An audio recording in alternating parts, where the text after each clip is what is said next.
Yeah, Chesticle. I prefer chesticle. Chesticle's better. I wish you hadn't looked it up because I hate knowing the actual title when I really just want to call it a chesticle. Is that going to be the intro to this one? Yes, I think you nailed it.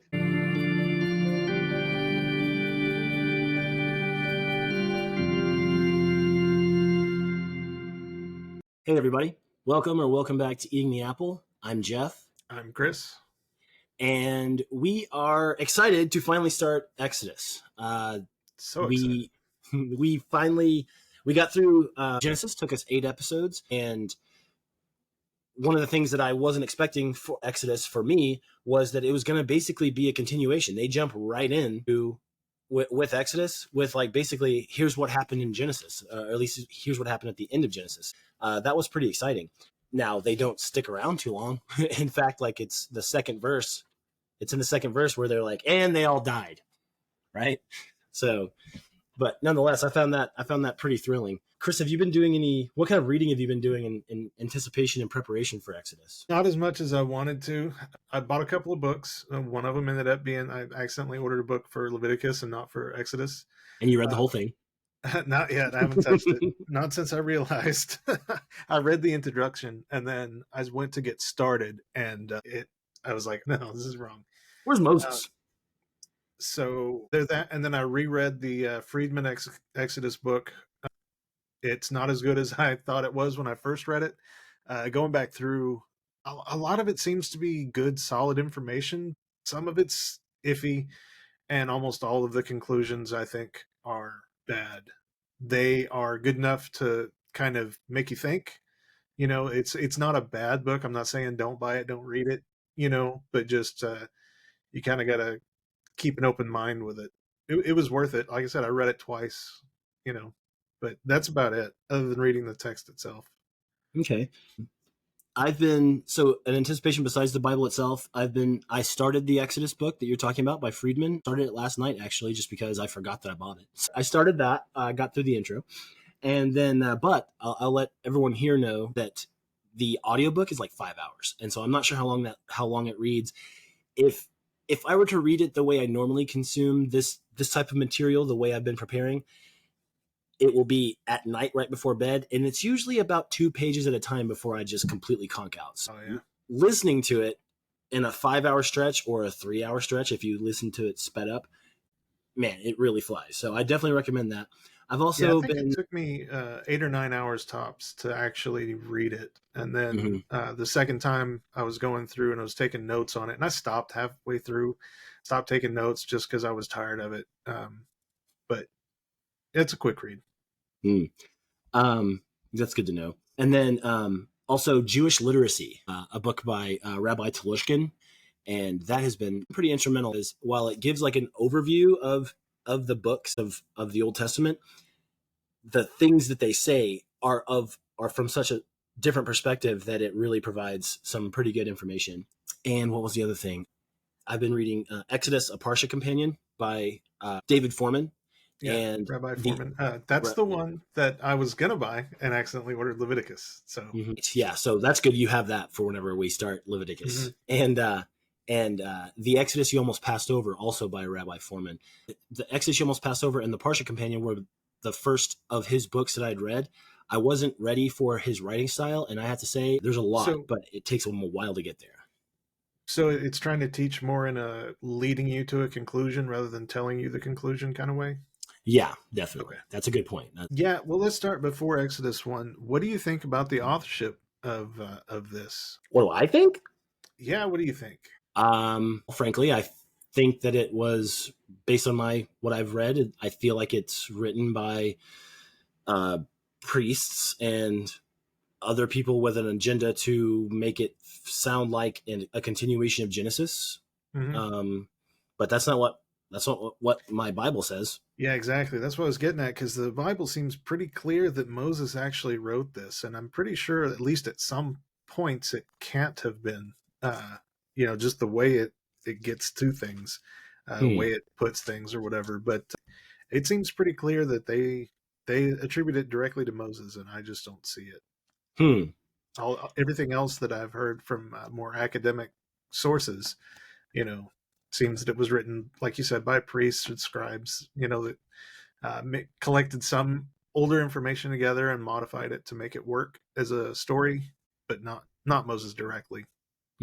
Yeah, and I wonder. The folks I've spoken to, I've asked a lot of people who wrote the Pentateuch, Mm-hmm. and the Pentateuch being the first 5 books, the Torah. I've asked people who wrote it, and answers range all the way from Moses wrote it with his own hands Mm-hmm. to, the things that we were just saying that we think it is. And I wonder if we were to put ourselves in the mindset of the folks who think that Moses wrote it, like, how do you think he would go about it? Do you think he would actually, like, he is the actual author, or that he was the one, just the entire story of the first 5 books, it was, related to him, and then he's like, all right, folks, write this down. No more, you know, word of mouth. Yeah, it seems to me if this was a thing that actually happened, that he would have been a prophet doing this stuff, and people were taking the memories of it, or him saying, like you said, directly, God said this is what you need to do, write it down, kind of thing. Um, so even if he was directly involved, I don't think that he wrote it. You know what I mean? Hmm. Also, it says in the Bible, you know, in the introduction and stuff, that it occurred across 2 pharaohs.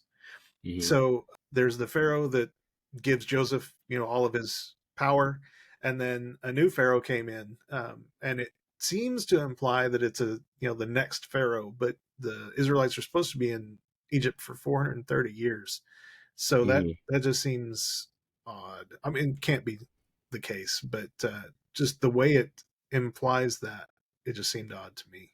Yeah, yeah. That's, and when you say it implies it. I'm assuming you mean uh, in Exodus 1:8, when it says, "Then a new king to whom Joseph meant nothing came to power." Exactly. Okay, okay, yeah. So let's So, kind of get let's get brought up to speed there. So Exodus 1:1 says that, it says, "Here are the names of the sons of Israel who went to Egypt with Jacob, and his each with their family." So it's basically the same things that we went over at the end of Genesis. It's all of Jacob's sons, save Joseph, because Joseph was already inculcated part of that mhm. society, right? And then all of their, like I said, all of their descendants. Again, it mentions the number 70, just like it said at the end of Genesis. So there were basically 70 people. Mhm. Um, okay, No, but does that include the servants? I would Or assume is that not. yeah, I would that's kind assume of what I not, was thinking. because yeah, that doesn't seem like there's not enough people there. It, 70 people. This isn't enough for an entire land. And now we're going to learn here in a little bit that they became incredibly numerous. And then in Exodus 1:6, it says that, okay, it says, "Now Joseph and all his brothers and all of that generation died, but the Israelites were exceedingly fruitful. They multiplied greatly, increasing in numbers, and became so numerous that the land was filled with them," kind of calling in that benediction that God has given them several times, that they will be as numerous as the sand, grains of sand, the stars in the sky, things like that. mhm, It's kind of giving us, I don't know if it's meant to imply that that's where that we finally made it there, or if it's just they're just we can't even number them anymore. Like, don't even ask us to give you the list of names, like we have it mhm, anymore, right? So if at the very least we're learning now, like before their oppression, they are incredibly numerous. Okay. mhm. So, how numerous could they have been, Hmm. really, in that time? Because from if Joseph is there, and then it says in verse 8, "A new king to whom Joseph meant nothing came to power in Egypt." Like, I mean, we're talking again, maybe a broken timeline, but how many years could there have been for them to have become that numerous? From the death of Joseph to the rise of a new king was more than 250 years. That's the footnote in my NIV. Yeah, I my note, I had it over 200 years, Yeah, there you go. but I don't know. Like I said, that's where are they getting that from? You know what I Hmm. mean? Like, Yeah. I mean, I'm not saying that if they became numerous, there had to have been plenty of time. But Hmm. even 200 years, is that enough time for them just to have that many kids? So I saw something. I looked it up and I don't remember. I'm sure I have it written in my notes somewhere. Brandeis. I don't know how exactly to say it. Um, Brandeis. yeah, that university. Hmm. And it's talking about. Greece in antiquity, so roughly the time period, says that people estimate an average of 6 births per woman, and as many as 40% of them didn't make it. Ugh. Yeah. So, but there was another thing I saw. There was the birth rate was like 1.4 or something. Okay. Another one on Quora says average of 2.3 children made it to adulthood. I'm just going to Google how many Israelites were in the Exodus. Okay, here we go. Check this out. And Six this is something I million. wanted to get to, huh? It's either 2 million or 6 million is the estimate, I think. Between 2.5 to 3 million. Yeah. Okay. Yeah, it was 600,000 men, so they estimate 2 million people altogether. Yeah, so we skipped ahead a little bit there because I wanted to drop that whenever we don't have to put this in there, but like whenever they that's just insane. That's an Yeah. insane number of people. Even if it's 600,000, you know, but that, like you said, that's just the men. Oh, that's And the crux of that Friedman Exodus book is that it couldn't have been that many, and here's why. whoa, wow. Okay, man, I need to get into that. Okay. Yeah. So, It's okay, interesting. It really is. I can't wait. They've become too numerous. You're saying that roughly, according to the Friedman Exodus book, it could be in the millions. Well, yes, he mentions that, but also that's him taking other scholars' estimations. Mm-hmm. It's a common estimation. I think the Bible says 600,000 people, Mm-hmm. or 600,000 men, and then they extrapolate that to about 2 million altogether, women and Right. children. Yeah, the Book of Numbers comes up with that, right? Yeah. Okay. So they're insanely well. Okay, so here's the other thing. So at this point in the text, we are not to the point. We're not. They haven't multiplied to the numbers that we're going to be talking about in the Exodus itself.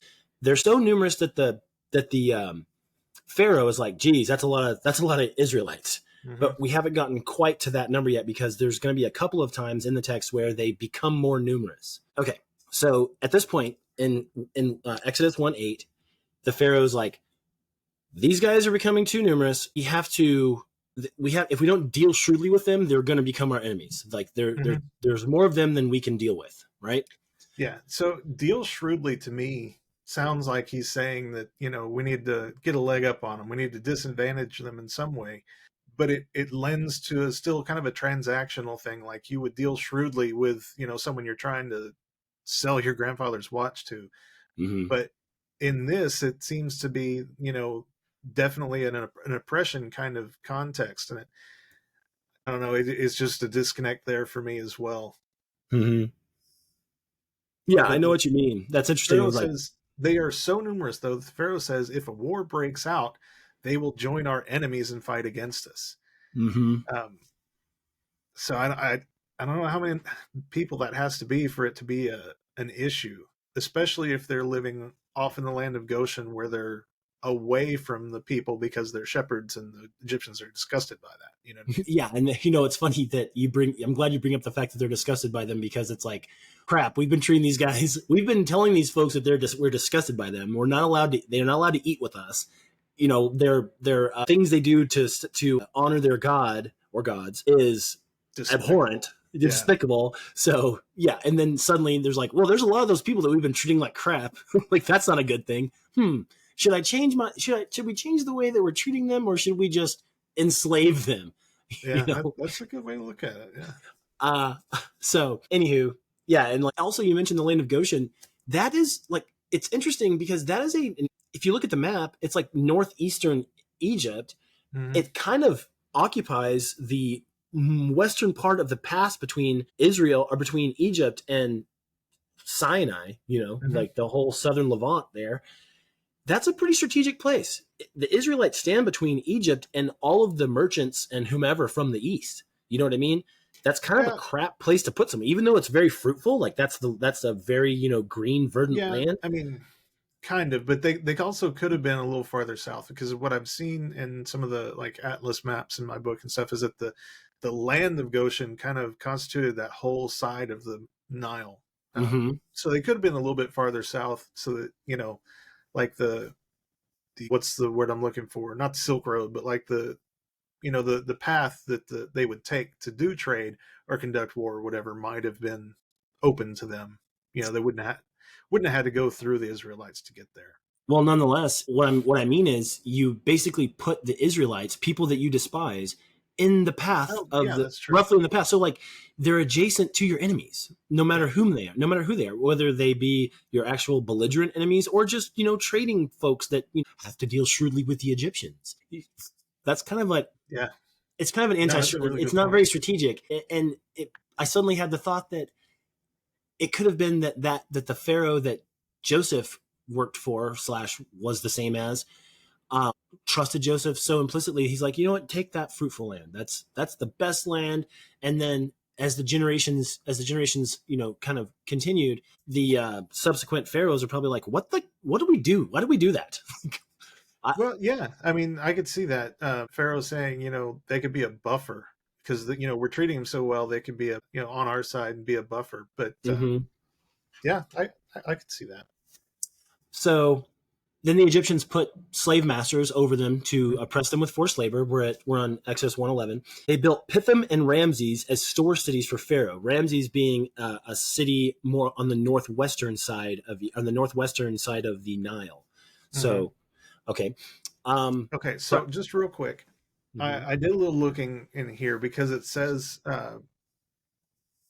the the tomb of Reckmeyer. I'm trying to figure out how I want to put this. Is one of the things that they say uh, demonstrates this, that there was Canaanites that were slaves or whatever in there. And I looked at it, and they talk about inscriptions. I found this really great website, and I can't remember what it's called now, but I'll find it and link it, so you can put it in the description. But it's basically just a bunch of Egyptian like writings and inscriptions, and tells the stories of different things. um, and I looked really close, and granted, I have no idea what I'm looking at when it comes to this stuff, but it didn't seem to me at all to be any kind of slave master relate. The figures could be Canaanites. It looks like, they've got beards and stuff that Egyptians wouldn't have had at the time or whatever.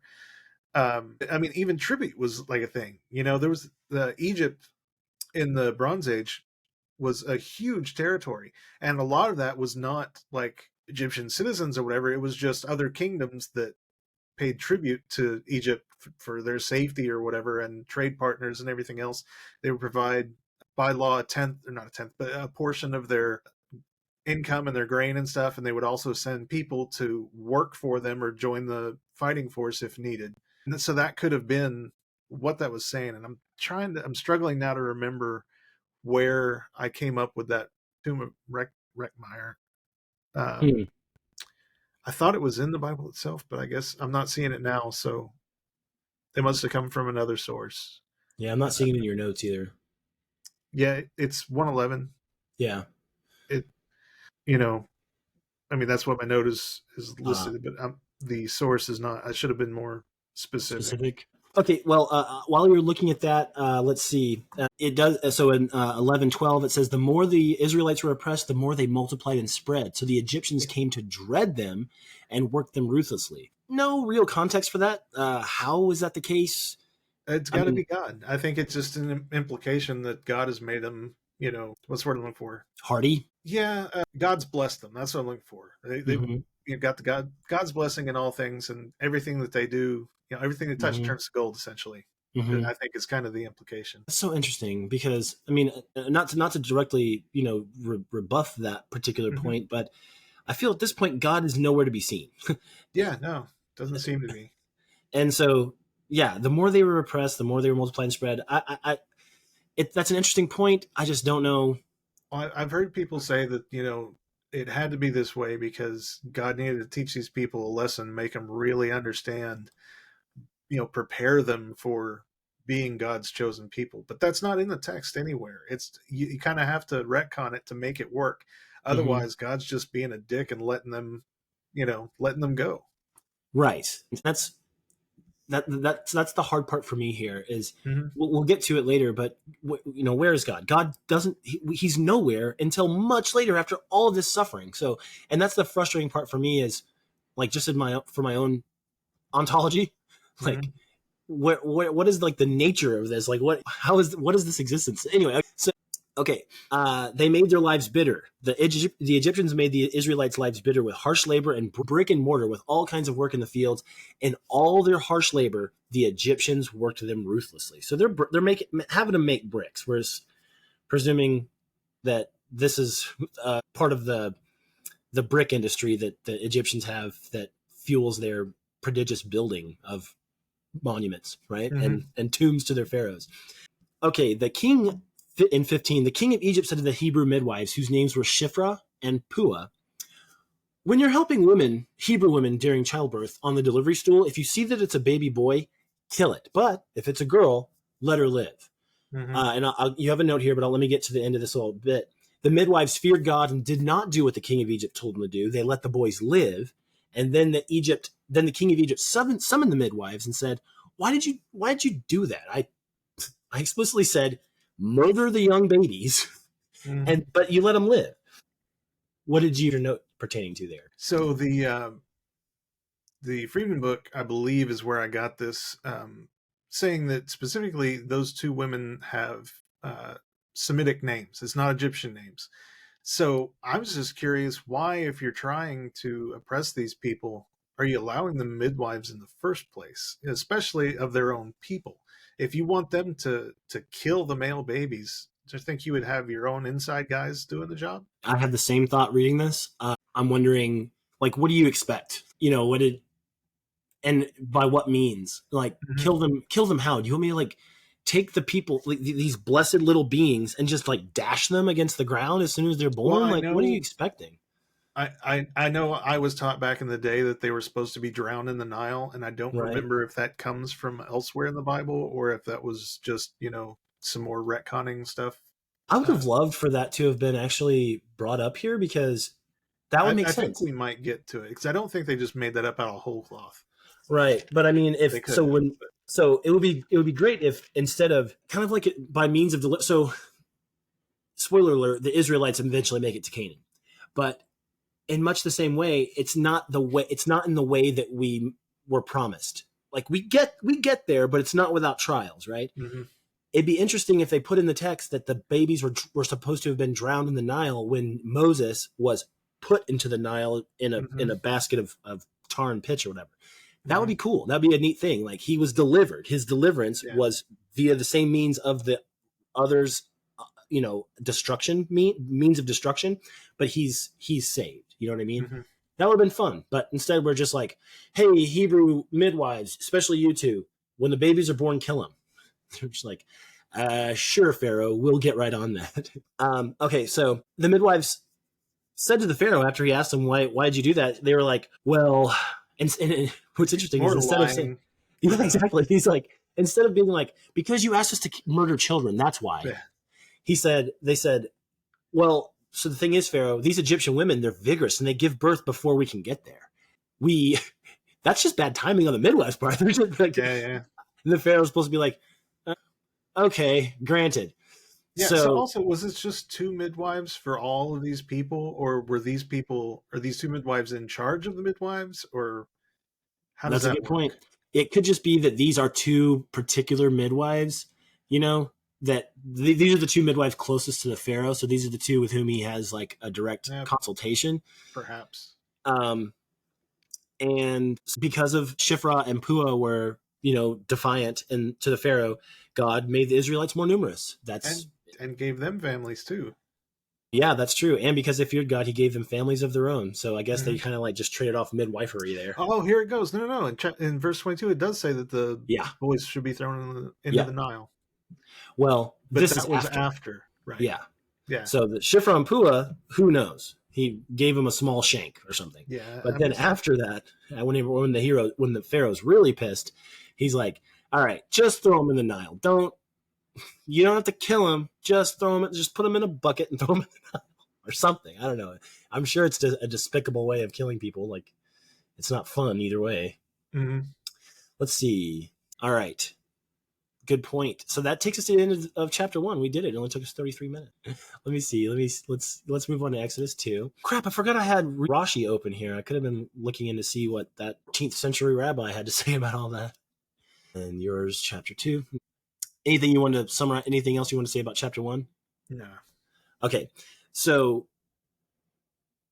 let's see. It says, okay, so with Exodus 2, verse 1. Now a man of the tribe of Levi married a Levite woman, and she became pregnant and gave birth to a son. So we get a genealogy later.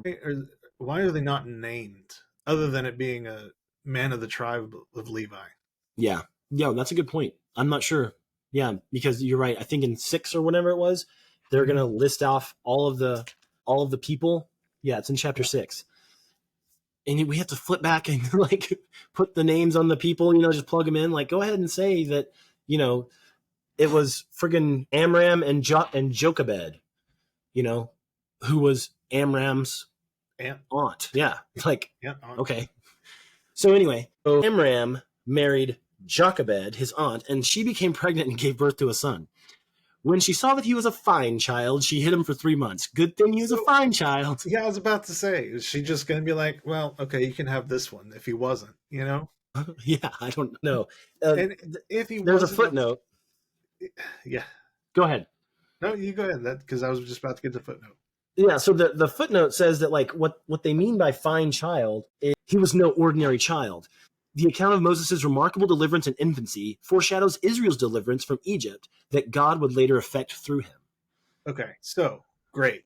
Moses is this great kid, and God's like pointed him out and everything else. But weren't they saving all of the male children? Doesn't it say that they were multiplying despite this rule? Yeah. So Yep. I don't know. Um, How fine could he be compared to the rest of them?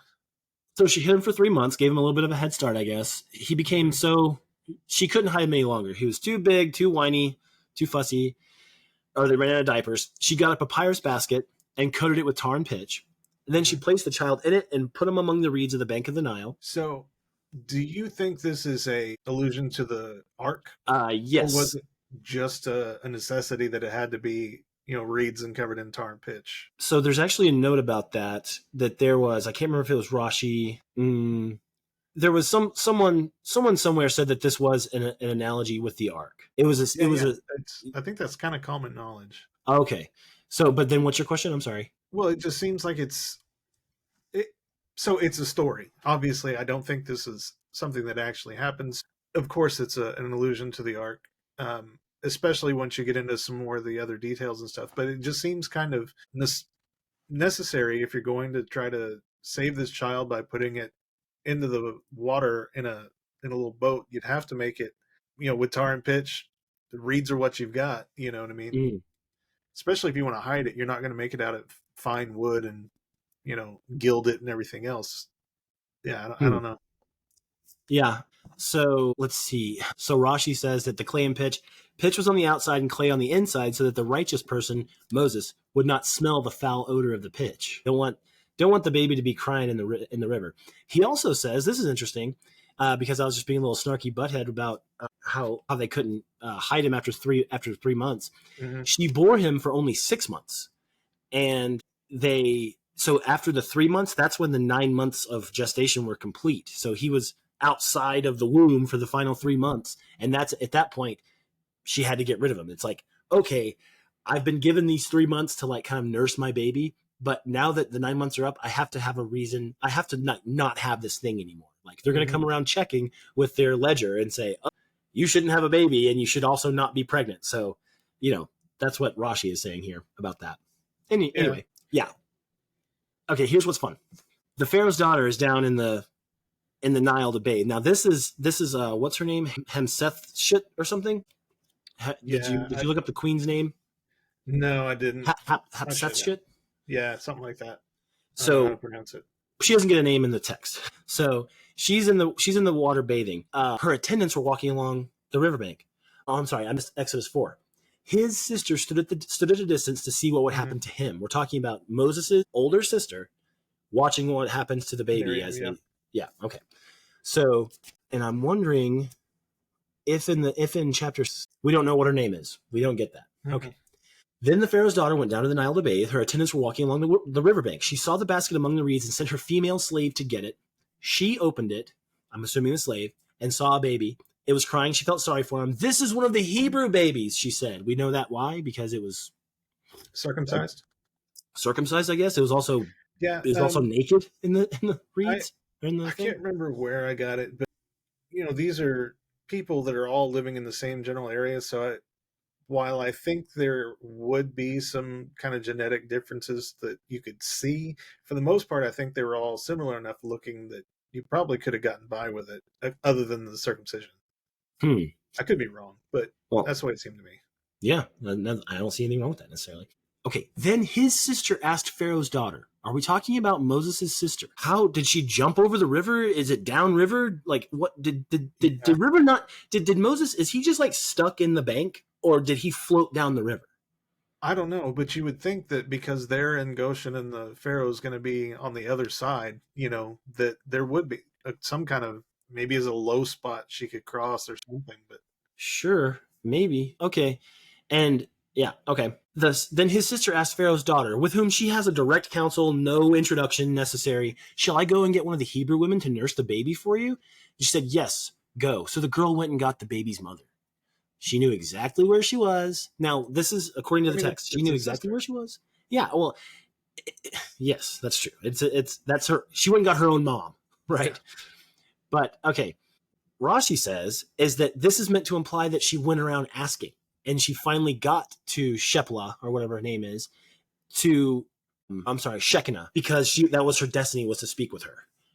That's not what the Bible says. Like, it just says like, all Yeah. right. Shall I go get a Hebrew woman to nurse the baby? And the lady's like, yep. And she's like, all right, cool. Came back with a mom, no problem. And the princess said, take this baby to the and nurse him for me, and I'll pay you.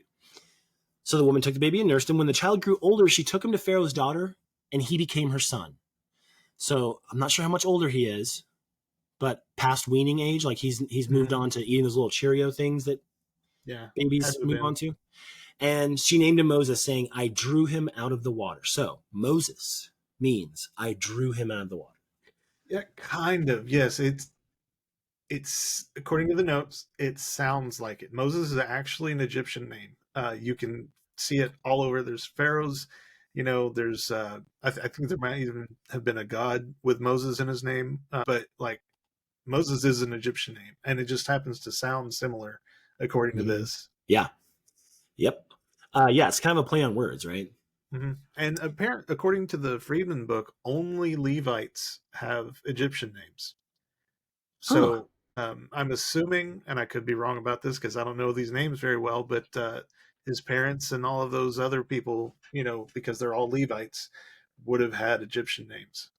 That is interesting. So we're meant to, does that mean that all these names in the lineage in chapter 6 are Egyptian names? Maybe not the women, but the men in Moses' line, I would assume are. Because we have Moses, you mean like Moses' descendants? No, because Gershon is a Midianite name, right? I think so, yeah. But that's one of the evidences that Friedman points to is that he talks about material culture of early Israelites and why there's not any Egyptian influence in it if they spent so much time in Egypt. And he says, well, it's only the Levites that did this, and we do have material culture from the Levites that are Egyptian inspired, but I haven't been able to find any of that, and there's no actual material culture mentioned in the Bible or in the book to evidence that. So he just kind of says it, and I'm sure there are Levite names that are Egyptian based or similar or whatever. Mm-hmm. I'm not like I said that knowledgeable on it, but it doesn't seem to go the way he says it's going. Yeah. So let's see. So Moses gets his name. He becomes Moses, right? He's drawn from the river. Mm-hmm. And then we move right on to the fact that he's older now. Moses grew up. He went out to where his own people were and watched them at their hard labor, his own people being the Hebrews that were being oppressed. He saw an Egyptian beating a Hebrew, one of his own people. We've already had that reference, but Mm-hmm. now we're going to know. Looking this way and So, that. Go ahead. well, I was just gonna say at this point he's supposed to be like 40 years old. Mm-hmm. Yep. So he's been living in the Egyptian court. Now, I don't understand fully. I know back then, you could adopt kids into your house. They'd be your kids. They didn't have to be your seed or whatever. So I could see that happening. But if Pharaoh's trying to kill all of these Israelite males, why would he allow? Was his daughter, his sister, that adopts Moses? Why would he allow that? You know what I mean? Allow for she to adopt a Hebrew. A Hebrew male, like he's trying to kill them all off. He's trying to Mm-hmm. oppress them. why would he allow a Hebrew, an Israelite, into his house? He was a fine child. He had to have been. Anyway, 40 years later, he sees this going on, you Yeah, know. yeah, and at this point, so you brought you kind of you didn't skip ahead. You provided the necessary context. He is a part of the pharaonic court. Like he's well to do. He's a member of the aristocracy of this Yeah. of the land, right? Like he's not he's not to the level of Joseph where people are coming in to asking him for advice and stuff. But like Yeah, and he may he's not a have had a whole lot of influence other mhm, than just being in the court. He may not have had, jobs to do and people underneath him or whatever, but he yeah had to have had respect at the very least because he's in the court of the Pharaoh, yeah yeah uh, and wealthy. yep. So from his position on high, he sees an Egyptian beating Hebrew, and it says, looking this way and that, and seeing no one, he kills the Egyptian and hides him in the sand. The various things I've seen happen, the various representations I've seen of this is he grabs a stone, bashes his head in, and then I guess just kind of smooths some sand over and builds a little sandcastle over the guy. So, but he's in Pharaoh's court. Uh huh. Couldn't he have just stopped it?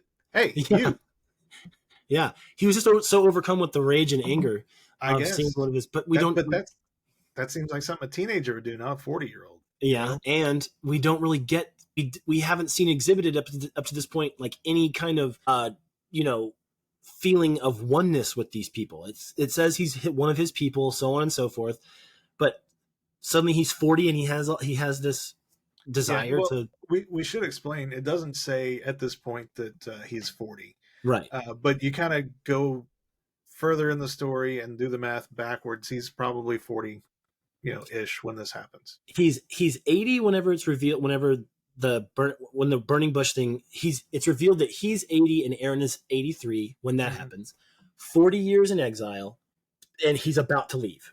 It's Right. because of this murder here is about to is going Yeah. to catalyze his flight from Egypt. So he buries this guy in a shallow grave, Hmm. and the next day he sees two Hebrews fighting, and he said, "Why are you hitting this other Hebrew?" And the Hebrew said, who are you? Who made you the judge over us? Are you going to kill us like you did that Egyptian?" And Moses was like, I looked this way and that. I should have looked that way and this. And it was like, for someone has seen what I've done. And then instantly the Pharaoh heard that he killed one of his just taskmasters. And now he's trying to kill Moses. It says the Pharaoh heard of this. He tried to kill Moses, but Moses fled from the Pharaoh and went to live in Midian, where he sat down by a well. So I got a couple of things. First, back up just a little bit because he also sees two Hebrews hitting each other, and he's like, "Why are you killing your fellow Hebrew?" And the guy goes, "Who made you ruler and judge over us?" And he's in Pharaoh's court. Yeah. You're a slave. He's in Pharaoh's. Like Is he noticeably a Hebrew, Moses?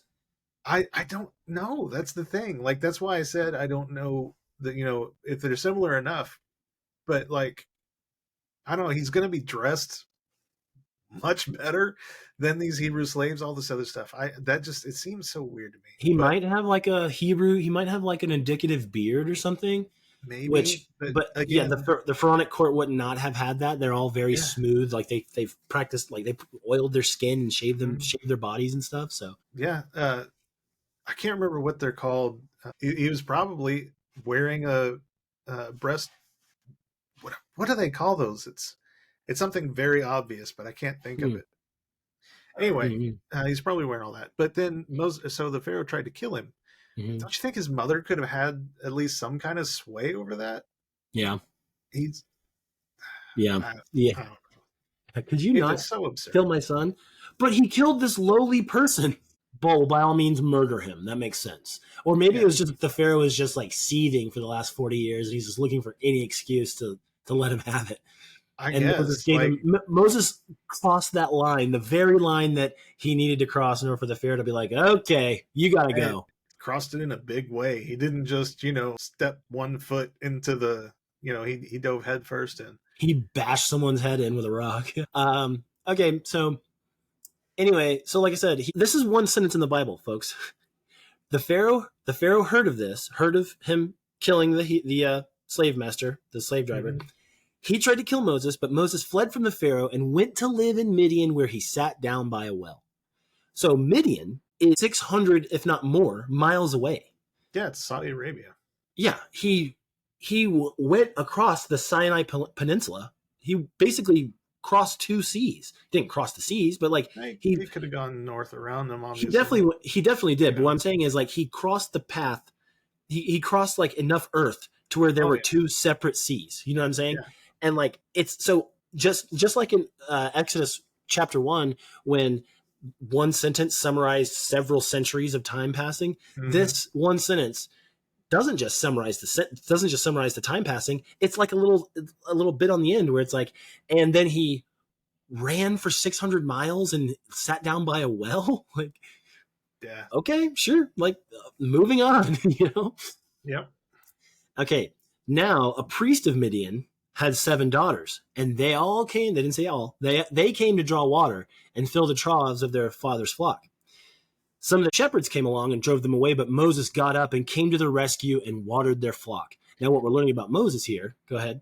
Well, I mean, it's supposed to demonstrate his moral character, I guess. But if it were me, I was on the run for murder, and let's say I ran to Mexico because I murdered somebody, and I'm trying to hide out. Even if I saw some people being mistreated, as long as they're not like going to be killed or whatever, I wouldn't have noped out. I would not have done any. You know what I mean? Like I feel like I'm a good person. I'm going to protect people if I can, but if I'm on the run for murder and I'm in a foreign land, I'm not going to stick out like a sore thumb by doing this. I'm not going to get on people's bad side. Fair enough. I just wouldn't, like you said, it's supposed to indicate his character. It's interesting how now suddenly at this age, he's Mm-hmm. like, I guess I'm just the person. I'm just the hand of vengeance for all these oppressed folks. Mm-hmm. He he's seen enough. He's had enough of this. So he murders an Egyptian. He drives some shepherds away. Um, And and he waters apparently, their flock. yeah, I was going to say this. It seems like because it comes to the guy asks his daughters, why are you home early? And they explain because he helped us or whatever. Like, so this thing might have been a regular kind of incident. Maybe the shepherds were just like, hey, we were here first, wait your turn. You know what I mean? Because they're home early, and he's like, what's going on? Yeah, and if there's 7 of them, Yeah, now there's 8, but they're home early enough for him to notice how early they're there. Like you had an 8th person. Like, wow, you're very good at telling time, dude, because it only took us 1/7. We were only 1/7 faster than we would have otherwise been, and we had to drive away some shepherds. mm-hmm. Moses is just like really good at filling troughs, He's and strong. he's very strong. Okay, so the girls return to Ruel, and then he's like, "Why are you here so early?" They said, "An Egyptian rescued us from the shepherds." He even drew. Now he's an Egyptian. He reads Yeah, I was about to Egyptian say, now he's suddenly. an Egyptian. Okay, and the Midianites, these are Ishmaelites. These are tribes of the Ishmael clan. Mm-hmm. He would look more like them than he would look like an Egyptian. The clothes would indicate, but like Yeah, well, he he's gonna have probably features. spoke with an Egyptian Lilt, accent. yeah. Yeah, I mean, I'm assuming being in Pharaoh's court, he would have known the languages of the surrounding areas, so he could Oh, he could that's cool. communicate with them. He probably spoke with an Egyptian accent, wearing, That's fair. yeah, I wearing the like that. chesticle. Sorry, I'm gonna look this up. I can't. No, it's chesticle. All right. He watered their flock. Ruel says to his daughters, he said, well, where is he? Why did you leave him? Have him come and eat. And so I guess at this point they go and get him. And Moses It's called a agreed. pectoral.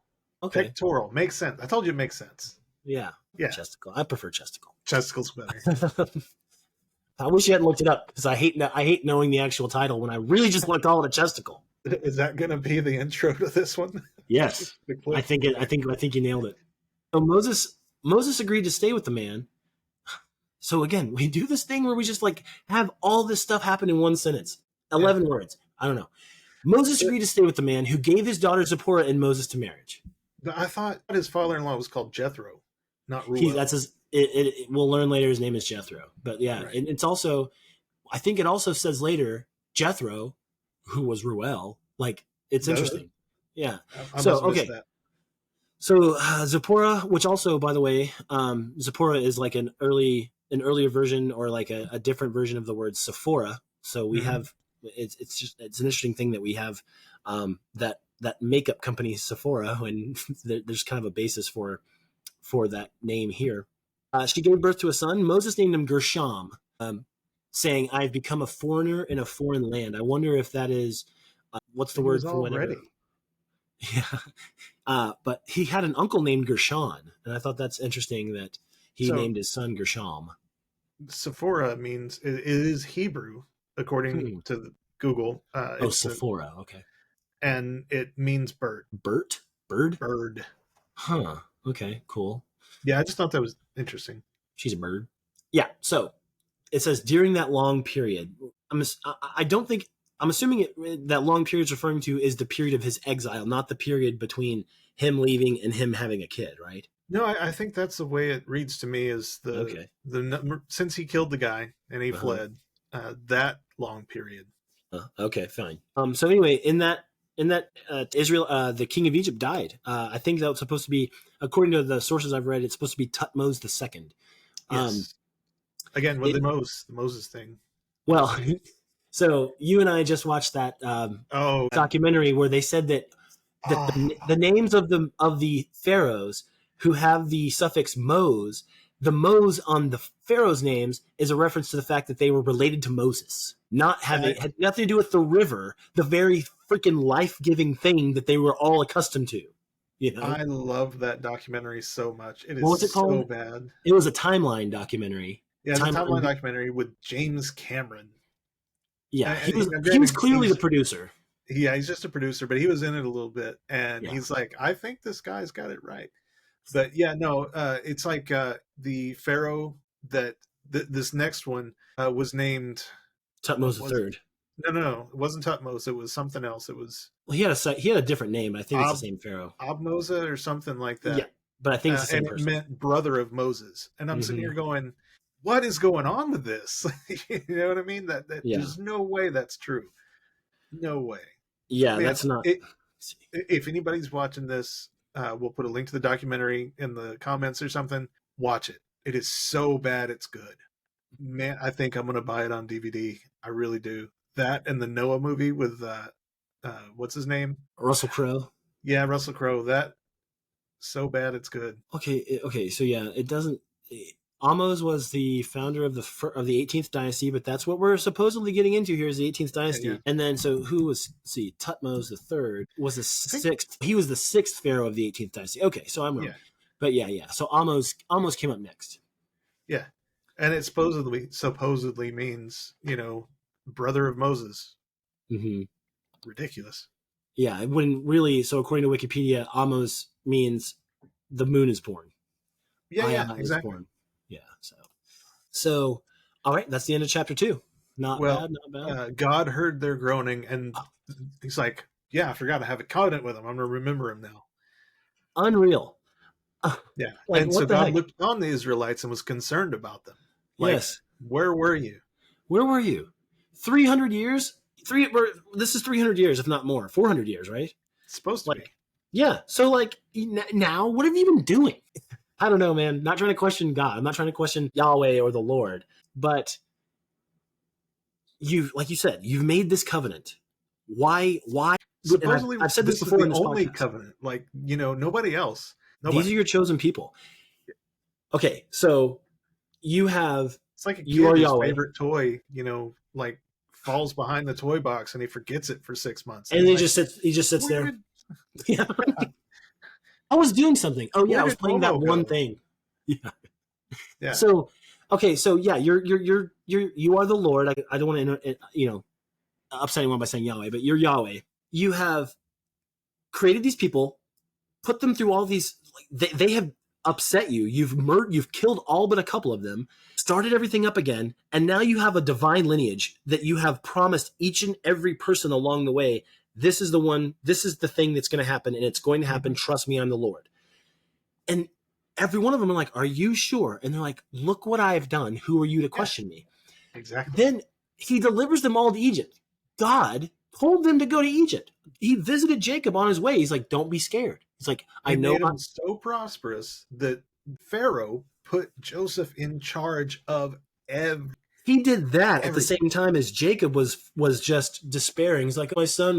Yeah, All the rest of you guys suck so bad that I'm not even going to give you. Like, I'm just going to keep wearing my my sad clothes, my funerary Yeah. clothing. And like, he gets word that Joseph is still alive. He's like, all right, great, that's great to hear. God's like, all right, now go to him. He's like, I don't know, God.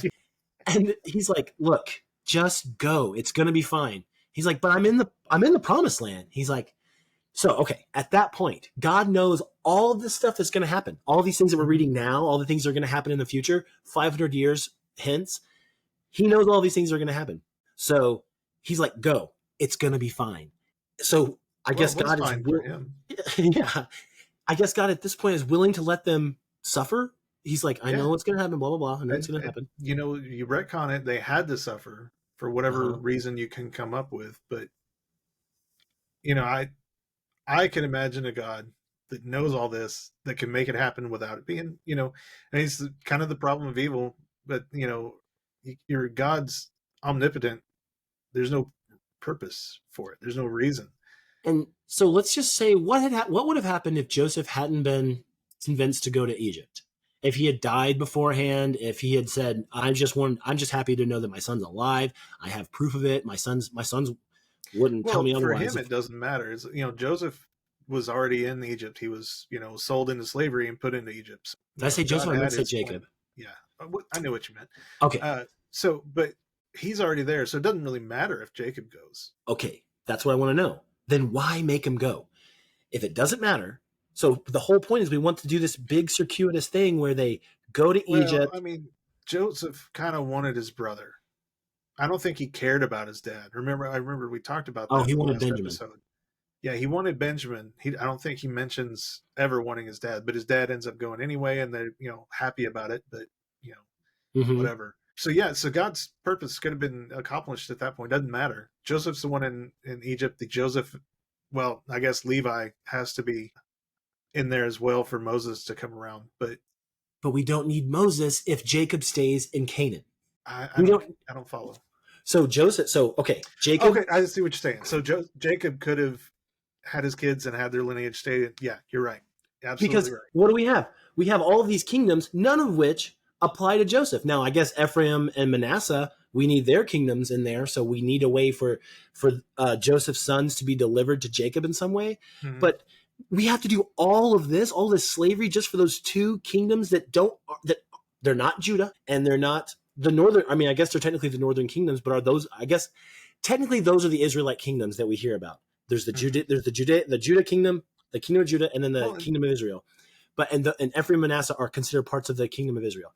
But if Jacob just stays in Canaan, we don't need Moses. We don't have the slavery. Joseph, who knows what happens to Joseph? He's just fine. His people live on. They might even become inculcated into their society enough to where they're not even considered Hebrews anymore. They're allowed to eat with the people that they live amongst.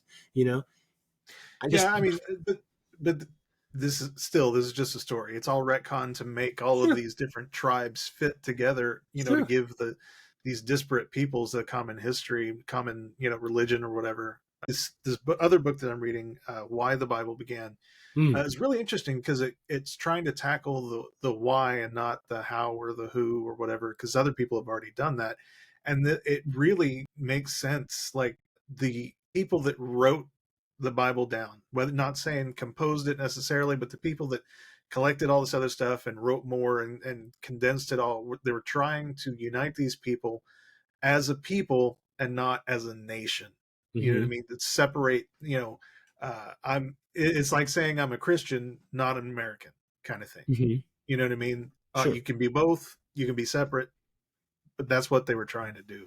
So really, it's just retconning to fit it all together, and it doesn't do it very well. Well, and I'm fine with all of that. And, reading all of this, that's the most obvious thing to me as someone who isn't, I don't know how else to put it except to say that, like, this isn't, I don't believe these things happen. These are stories. These have been passed down, so on and so forth. But like, if you're going to tell me this story and then say all of this is real, I'm going to ask these questions I'm asking, because like, otherwise it doesn't make sense. Why? And it doesn't have to make sense, but what I would expect is to have some reason why. There are points at which we get reasons why God acts. And then there are points where we get nothing except I am. Mhm. I do it because I said, who are you to question me? Look at that crap I just did. Like I just killed all these Right. people. I just turned this thing into flames or whatever. I Yeah. did magic right in front of you. And then other times we get nothing at all.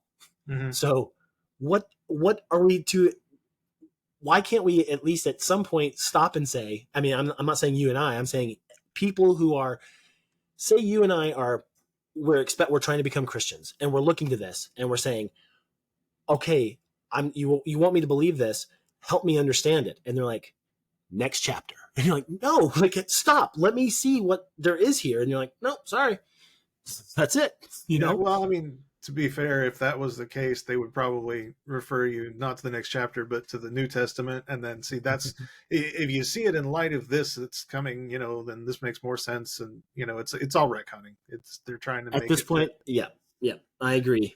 And okay, so that's enough of my diatribe. I'm really not trying to be. I'm not trying to be rude or whatever, right? Like I hope I'm Right, coming off as right. just wondering how from what angle are we supposed to approach this? Because all of this seems unnecessary, and there's just so much. We're getting to a point now where we by the time the Exodus happens, we're supposedly going to be enslaved. We will have enslaved 2.5 million Jews or Hebrews, Israelites, right? Hmm. That is a lot of suffering that I feel like we could have done without if the ultimate Yeah, goal it's is to supposed to be have a kingdom. over 400 years in Egypt, Yeah. and after Joseph died, which I assume is 100 years max, Mm-hmm. that he was there. After that, it's just nothing but suffering and enslavement and forced labor. And And forget, pretend that this isn't the triomni God that we in 2024 or we in current day expect the God to be. Mhm. What if this is just the personal Yahweh, the one that appears to you in visions and as a rainbow? Is this are we does assuming this is an actual like god, or just a cultural myth? Which way are you going with it? I'm one, well, so an actual God. Okay. So imagine it's that God who suddenly in verse 24 remembers his covenant with Abraham and Isaac and Jacob. Was that God's expectations that these people could deliver themselves out of Egypt? Like, Well, if you look at it like that, I could totally see if you're a god. I'm assuming because there's stories of all these other various gods being born and dying and stuff. He's not immortal, but probably exceedingly long lived. I could totally see him just going off on a tangent. He's walking around and he's like, "I'm gonna go investigate that. I'm gonna go play with this," and then be like, "Oh yeah, I forgot about that. I'm gonna go take care of them." That I could see, you mm-hmm, know, um, especially even the modern idea of God. You're eternal, or at least so long lived that it's essentially eternal compared to humans. What's 400 years? It's mm-hmm. nothing to him. Yeah. Okay, good point. So far, I've done nothing but I've only been able to wrestle with it and not rectify it. These Hmm. questions of what kind of God are we talking about? Like, we haven't solidified this thing, and like, and if the Torah is meant to just kind of be like, where we came from and rules by which to live, and not you need to believe in this creator deity, then I'm a little bit more forgiving for a lot of what this is. But that's if we're looking at it from a Hebraic standpoint, like a modern Hmm. Judaic standpoint. This is in the Christian Bible. This is the creation story. This is the deliverance story. But yeah, but you also get things like Sodom and Gomorrah. If it didn't happen that way, really, the only point that it can have, that I can see, to be put in the Bible is to be a moral story. And the morality is not there. You know what I mean? Like it's full of bad morals. That's why I'm saying, I said before, this kind of stuff sticks in my craw. I'm not trying to be nitpicky. I'm not trying to be disrespectful, but this stuff, I just can't digest it. You know. Right. I Right. did want to mention one thing though that I missed before, in this Friedman book, and I'll put it up here again in case anybody wants to get it and read it. It's probably worth it, if you're interested in this stuff. Like I said, I don't agree with most of what's in here, but he does have one thing that I think is very good. It's talking about when Moses was named in Exodus 2, verse 3. It gives the little portion of stuff, and it says, "She called his name Moses, Hebrew Moshe, because she drew Hebrew root Masha him from the water. I've always told my students that the translation of his name in English would be Drew. So it would be that she says, I'll call his name Drew because I drew him from the water. Puns do not usually translate, but this is a really good exception. I really like that was really interesting. There's some really good, interesting stuff in here. Again, just the conclusions. I don't. Yeah, I've that's early in the book, right? Because I heard that on the audiobook last night. Yeah, Yeah, I'm glad you put that in there because, like I said, I remembered what I knew that there was a pun there. I just forgot what it was. So yeah, that's yeah. I good. forgot to mention it as well. I marked it in the book so I could read it directly from it, and then I put the book away and I forgot Well, we've betrayed our freaking the thing that we said from the outset, which was that we're not going to get too into the weeds here, like when we first started. Well, But like, so all we can do is keep reading books. Like, oh, give me this, I got to yeah, read this. I wanted it originally to be a just a kind of a plain reading of the Bible, and I still think we're doing that, but I I can't help but be authentic, honest to myself, and I have to chase down these things whenever I come across them. It's just, it interests me, and so I need to learn more. And if, like you said, that you're trying to see if reading the Bible is enough to convert you, reading the Bible, if it inspires this kind of thing, then that's part of that. I I think. completely agree. It would feel disingenuous to me at this point if I were to continue with the plain reading. I would feel like I was lying if I was Kind of, just yeah, reading the text and then we were coming here and talking about it. I'm like, yeah, I'm yeah. curious. This is very interesting, and I want to put it in the proper context. In fact, you and I have had this discussion outside of the recording that we kind of wish we had applied our current, level of fervor to the way we did the first bit of Genesis, the first like 23 chapters, because like we pretty much skimmed over it, and Well, that's and where the good stuff is. I'm sure it's going to grow as well as we go along. And I don't Yeah, know how much of that stuff is the good stuff. That's just, Genesis for the most part is, this is how we got here. And then these are the people, it gets good from here on out, I think, I, I comparatively. yeah, it certainly does. And I don't mean to say that there's nothing else good. But what I mean Right, right, is there's a lot of good in there that we didn't capture, and I really wish we had. Hopefully, eventually we'll get back to it. Maybe not. Who right. knows? Maybe we'll all die before then. Who knows? But anyway, there's just so much that I've learned since then that I was like, man, I wish I had the same veracity for the research that I have now. Then, and even then, I'm sure that, like you said, it's going to grow. Like we're going to continue to get curious. The number of our we have plans to talk to rabbis, pastors, random believers, non-believers. Like this is only going to increase our perspective. You know what I mean? Mm-hmm. So it's only gonna grow, like you said. Um, I think it's a good idea, given the time that we're at now, to stop here. This will be the least amount of text we've covered for an episode, but I think there was so much in it that Yeah, yeah. we've done it justice, and also And we're that gives kind us. of at a turning point here where it's about to get, more interesting. Yeah, Yeah, I agree. I would agree. Okay, good deal. Well, in that case, provided that there's nothing else that we wanted to cover over the first two chapters, we will draw to a close. We Yep. appreciate you guys watching. Be sure to check us out. We are on all the major platforms. And I guess until next time, I'm Jeff, I'm Chris. and this has been Eating the Apple. No.